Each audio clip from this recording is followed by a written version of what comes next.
बाल दिवस पर TNI 24 की विशेष रिपोर्ट देखें केवल TNI 24 पर। बने रहिए TNI 24 के साथ। 2014 में हमारे आदरणीय प्रधानमंत्री नरेंद्र मोदी जी ने कहा था अच्छे दिन आने वाले हैं, लेकिन बंगाली कवि सुकांत भट्टाचार्य ने 1943 से 1947 के बीच एक कविता में कहा था, आ गया है नया शिशु, उसे देना होगा स्थान इस जर्जर असफल और मृतप्राय पृथ्वी पर, विनाश के मलबे के नीचे। अब हमें आगे बढ़ जाना होगा। हम चले जाएंगे, फिर भी जब तक शरीर में प्राण है, जीवन की सारी शक्ति से धरती की गंदगी साफ करेंगे, उसे उस नन्हे के समान निर्मल करेंगे। यही हमारा दृढ़ संकल्प है। आज अंतर्राष्ट्रीय बाल दिवस पर TNI 24 देशवासियों से पूछना चाहता है, क्या हमने सचमुच इस देश, इस पृथ्वी को बच्चों के रहने योग्य बना लिया है? क्या हमने वो दृढ़ संकल्प लिया जो सुकांत की कविता में झलकता है? हमारे संवाददाता पश्चिम बंगाल के मुर्शिदाबाद जिले से एक ऐसी महिला की कहानी लेकर आए हैं जिसने इस संकल्प को जीवित का लक्ष्य बना दिया। एक माँ की तरह बच्चों के भविष्य को संवारने का संकल्प इस महिला के नाम है, कमला मार्डी, जो बिना किसी पारिश्रमिक के अपने घर के आंगन में पेड़ की छांव के नीचे बच्चों को शिक्षा दे रही हैं। वीरभूमि जिले के राजग्राम का वीर कन्या कमला मार्डी आज मुर्शिदाबाद के बहादुरपुर क्षेत्र के बरोमासिया गांव की गृहिणी बनकर 6 जनवरी 2024 से बच्चों के भविष्य की नींव मजबूत करने जुटी। वे ऑल चिक्की संथाली भाषा से बंगाली में अनुवाद कर बच्चों को पढ़ाती हैं। उनका ये समर्पण और दृढ़ निश्चय गर्व करने योग्य है।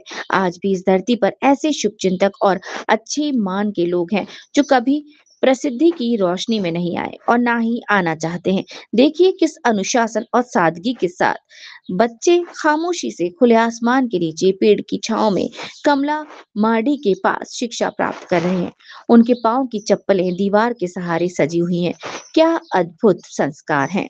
मुर्शिदाबाद के फरक्का क्षेत्र के पास झारखंड की सीमा से लगे छोटे से गांव बारोमासिया में कमला मार्डी न केवल बच्चों के लिए एक बेहतर आवासीय वातावरण बना रही हैं, बल्कि उन्हें योग्यतम नागरिक बनाने का अनोखा प्रयास कर रही हैं। फिर भी दुख की बात है कि पश्चिम बंगाल के अनेक योग्य लोग आज सड़कों पर अपने योग्य सम्मान की तलाश में भटक रहे हैं। एक विकृत प्रणाली और भ्रष्टाचार के कारण उन्हें बार बार हाई कोर्ट और सुप्रीम कोर्ट के दरवाजे खटखटाने पड़ रहे हैं। इससे बड़ा अपमान राज्यवासी के लिए और क्या हो सकता है। क्या प्रधानमंत्री जी इस बाल दिवस पर पश्चिम बंगाल और यहाँ के बच्चों के लिए बेहतर भविष्य का नया सपना लेकर आएंगे? क्या वे इस राज्य को वास्तव में रहने योग्य और बच्चों के लिए सुरक्षित बना पाएंगे? देखिए मुर्शिदाबाद जिले के बारोमासिया गांव से बच्चों के लिए समर्पण का ये शानदार उदाहरण, कमला मार्डी का प्रयास जो बच्चों के लिए न केवल रहने योग्य बल्कि सशक्त भविष्य गढ़ने का प्रेरणा है। मुर्शिदाबाद पश्चिम बंगाल से सुभाष मंडल की बाल दिवस पर एक्सक्लूसिव रिपोर्ट। বলো বাবা কি করে? ধান কাটে, জল নিয়ে আন। জল নিয়ে আসতে যাই? হ্যাঁ। জল কোথা থেকে আনে? কল থেকে। গ্রামে কল আছে? হ্যাঁ। সময়ে পাথর ভাঙে। আর কি নাম তোমার? রাজেশ বিসরা।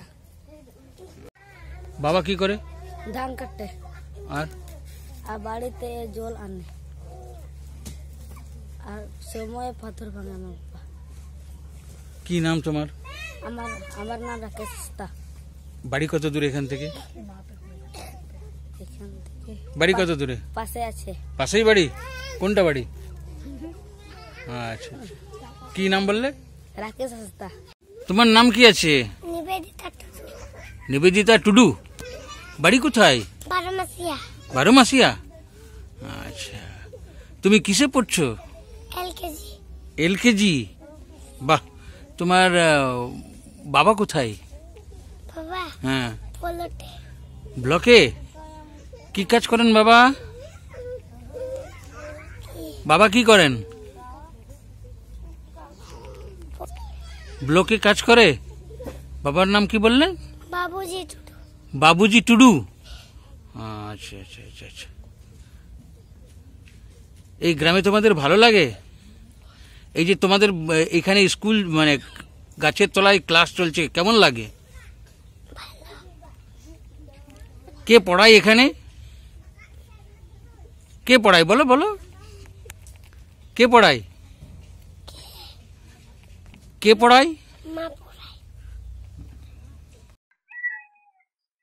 আপনি এই বাচ্চাদের কতদিন থেকে পাঠদান করছেন? 2024 থেকে। 2024 থেকে? হ্যাঁ, জানুয়ারি 6 তারিখ। 2024 জানুয়ারি 6 তারিখ। হ্যাঁ। আপনি এই কাজে উৎসাহ কোথা থেকে পেলেন? রাজেশ দা থেকে। রাজেশ দা আমাকে যোগাযোগ করলেন ফোনে, দিয়ে আমি তারপরে রাজেশ দার সঙ্গে আমাদের বাড়ি চলে এলেন, দিয়ে তারপরে আমার সঙ্গে ইন্টারভিউ নিলেন, তারপরে আমি সহমত। আপনি এমনি কি করেন? আমি এমনি একজন হেলথের কাজের সঙ্গে যুক্ত, তারপর আবার বাড়িতে কাজ করি, মাঝে মাঝে কোচিং সেন্টারে বাচ্চাদের পড়াতে যাই। আগে 2015 থেকে আমি পড়াতাম, গ্রামেই পড়াতাম। আম্বুজা সিমেন্ট ফাউন্ড থেকে ছিলাম, দিয়ে আইসিডিএস এ পড়াতাম আমি ওখানে, দিয়ে ওখান থেকে শুরু করে বাচ্চাদের দিয়ে ওখান থেকে পড়াতে পড়াতে পড়াতে তারপরে 2018 পর্যন্ত পড়ালাম বিনা পয়সায়। আমাকে শুধু মাত্র 500 টাকা দিয়ে আমি পড়িয়েছি বাচ্চাদেরকে। তারপরে গ্রামের মহিলাদেরকে মিটিং করে ওদেরকে বললাম, তাহলে আমি এখন তো আমাকে কোনো টাকা পয়সা দিচ্ছে না, আমি তোমাদের বাচ্চাকে আমি নিজে থেকে পড়াবো। দিয়ে গ্রামের লোক বললো আমাদের কাছে কোনো টাকা পয়সা নেই। ঠিক আছে, আমি চালিয়ে যাবো, ওটাই বললাম আমি। তারপর আমি চালিয়ে গেলাম, আমার কাছে 1 টাকাও এলো হাতে। আমি আমার নিজের বাচ্চাকেও পড়াতে পড়াতে আমার বাচ্চাটাকে আমি হোস্টেলে দিয়ে এসেছি, আর এখন এই জায়গায় এখন পড়াচ্ছি বাচ্চাদেরকে। আমার উচ্চ মাধ্যমিক পাস। বাবার বাড়ি রাজগ্রাম, জিতপুর। হ্যাঁ, বীরভূম ডিস্ট্রিক্ট। হ্যাঁ। কি নাম আপনার? কমলা মার্ডি। আগামীকাল আন্তর্জাতিক শিশু দিবস। আমাদের দেশের শিশুরা কেমন আছে? ঠিক একবারে পাহাড়ের প্রত্যন্ত অঞ্চলে আমরা আজকে রয়েছি 12 মাসিয়া বলে গ্রামে, আমাদের পাশেই ঝাড়খণ্ডের বর্ডার। তো এখানের বাচ্চারা ভালোভাবে লেখাপড়া শিখতে পারে, ভালোভাবে উন্নতি করতে পারে, তাদেরকে একেবারে সংস্কারিত, যাকে বলে সুসংস্কার যুক্ত শিক্ষা দান করছেন আমাদের এখানে কমলা মার্ডি। কমলাদি বাচ্চাদের কিভাবে শেখাচ্ছেন আপনাদেরকে আমি দেখাতে বলবো যে দেখুন বাচ্চারা চটিটা কিভাবে দারুণ সারি সারি লাগিয়ে রেখেছে। বাচ্চারা কাউকে কিন্তু এটা বলতে হয়নি। আর এখানে আবার দেখাচ্ছি আমি, ঠিক দেখাচ্ছি কমলাদি এখানে বাচ্চাদের পাঠদান করছেন। দেখুন।